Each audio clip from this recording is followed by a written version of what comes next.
Welcome to Fossil Photon, a place where forgotten history, ancient wars, and buried truths come alive. Tonight, you will travel back to a time before empires, before written history, to an age where gods watched silently and men chose fire over surrender. This is not a legend told for comfort.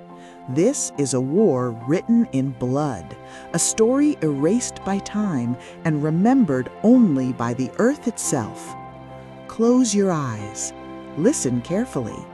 This is the last war of the Blood Sun. Long before kingdoms were written into history, before maps had borders, before gods turned silent, there existed a vast land known as Arkavel. It was a kingdom of black mountains and endless forests, where rivers cut through stone like silver blades. The people of this land were warriors by blood and farmers by survival. They believed their world was protected by the sun god Aaron, whose burning eye watched from the sky. For centuries, Arkavel knew peace, until one morning the sun rose red, not golden, not warm, but red like it had been dipped in blood. Birds fell silent, animals fled into the forests, the ground trembled as if the land itself sensed what was coming. The elders remembered an ancient prophecy carved into black stone long before memory. It spoke of a bleeding sun, of brothers turning into beasts, of kings drowning in fire, and of the earth drinking the blood of 10,000 men. Most had dismissed it as myth, until riders arrived from the east. They came fast, covered in dust and blood, and with them came fear. The Iron Horde had crossed the border. They were not an army, they were destruction given form. Warriors clad in bone and rusted iron, banners stitched from human skin, drums that sounded like the heartbeat of death. Their leader was Kargoth, a giant of a man, one-eyed, scarred, and merciless. He did not conquer lands, he erased them. Villages burned before the sun could set. Children were slaughtered. Temples collapsed under fire and iron. Within weeks, half of Arkavel had turned to ash. On the throne of the capital sat King Theron, once called Lion-Hearted, once a legend, now an aging ruler haunted by every choice he had made. He had trusted treaties. He had delayed war. He had ignored the warning of the Blood Sun. Now his kingdom screamed. With no time left, Theron called every banner, every blade, every man who could stand. Farmers became soldiers, boys lied about their age, old warriors sharpened swords they had sworn never to lift again.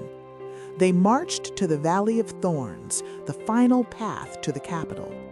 If this valley fell, Arkavel would fall forever.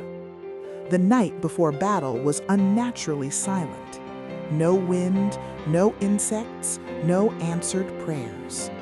Thousands of fires burned beneath a blood-red moon. Men whispered goodbye to lives they would never return to. King Theron walked among them alone. He stopped before a young soldier, barely old enough to hold a sword. "Are you afraid?" The boy nodded.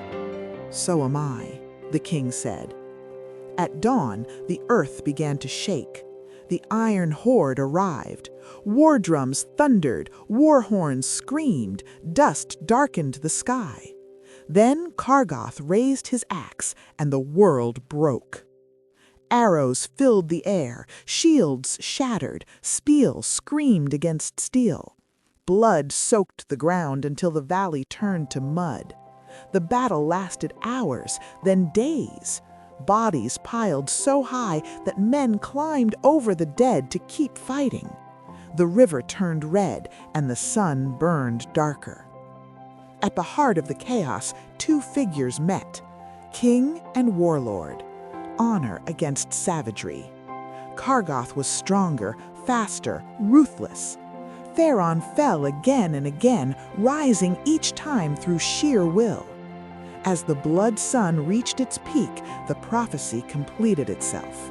With his final strength, Pharon pulled Kargoth close and shattered the forbidden sun relic at his chest. The sky cracked open, fire fell from the heavens, the valley vanished in flame. When the fire faded, the Iron Horde was gone, and so was the king. Archibald survived, but it was never the same. King Pharon was remembered not as a conqueror, but as the king who burned so his people could live. And even today, when the sun turns red at dusk, the elders whisper, "Do not forget the price of peace."